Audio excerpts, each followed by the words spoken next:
What happens during war? Mass murders of people. In Ukraine, many people have lost relatives or acquaintances. Some of them went to defend their homeland and died on the battlefields, while some of them are civilians who were killed during shelling Ukrainian cities and villages. These are men and women, the elderly and children, many children. This war means mutilation, it means loss of housing, it means forced resettlement of millions of people. About 10 million Ukrainians have been forced to leave their homes. For many people, this war also means the loss of their jobs. In some regions, it means a lack of clean water, electricity, heating, and basic necessities of life.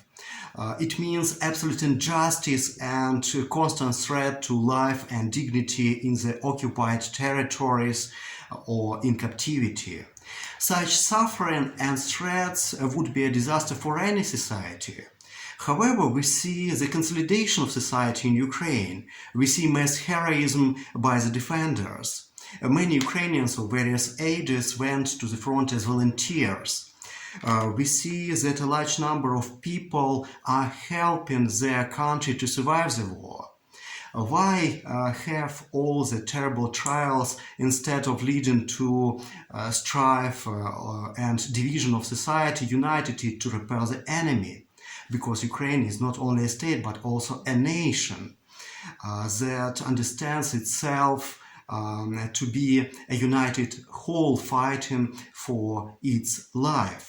Moreover, it is important that Ukrainians clearly understand that the truth is on our side.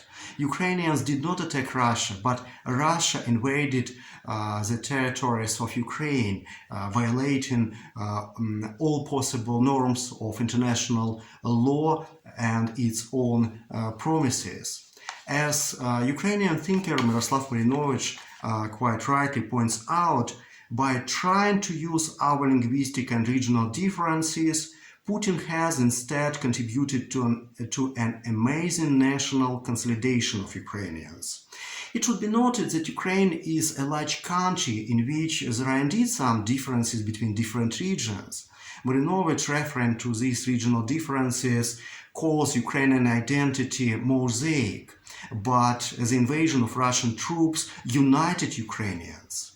As Myroslav Marinovich thinks, today we see how the war imposed by Russia on Ukraine has become an amazing cement of our national unity.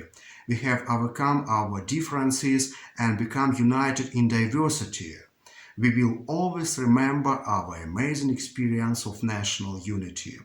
Another Ukrainian philosopher, Vakhtang Kibuladze, describes this experience of a consolidation thus: what is constructive about this war?